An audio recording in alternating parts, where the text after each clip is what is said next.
My name is Shelby. Before accepting Christ into my life, actually, my life was chaotic and unstable at best, but I never had that relationship with him. So I spent most of my life struggling, looking for any kind of connection in and out of terrible relationships, bad friendships, bad choices. Came to struggle with alcohol at first. After that, I kind of excluded myself from anybody in my life at that point that had anything to do with alcohol, but then found myself addicted to video games, anything to distract me from real life. And then I got into a really bad relationship and got addicted to drugs, which was a much harder time period in my life. I felt like I basically had lost everything that I cared about, and I had no idea where to go from there, because every time I tried to move forward or whatever, it's like addiction had such a tight hold on me. I was in denial about it, and I was in way over my head, in and out of jail, legal issues,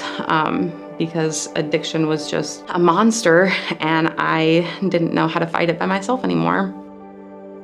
The topic had been on my mind back and forth a lot about whether I thought I really had accepted it, but I was still struggling with giving up control of parts of my life.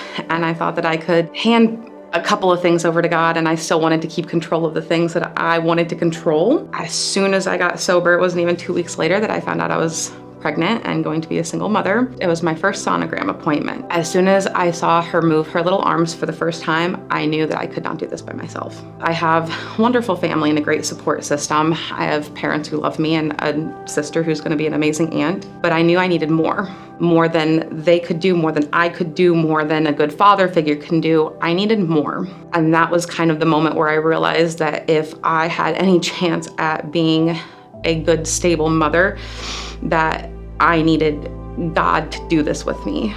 I felt kind of this wave of peace and acceptance. At the end of the day, as long as I have him by my side, everything is going to be okay one way or another. Things have definitely kind of started to fall into place a little bit. It's definitely a battle, but God has opened up doors, job offer. Yesterday was 90 days sober. I think my attitude has changed a lot in the sense that before, when I was trying to control everything, I was so overwhelmed. I think now I have a lot more patience and realize that every time I've needed God to provide, He's provided on His timeline, not mine. And that once I take away my timeline, I take away a lot of that stress. So I really want to get baptized because I know that it's the next step for me. I was very hesitant because I wasn't really giving up my fear of what others would think of me. And then I kind of realized that church is a safe place, and this is my family, and they love me, and they're praying for me, and they want me to do well. And I realized that my next step was to give up that fear and to, make the commitment to God that this is what I'm choosing.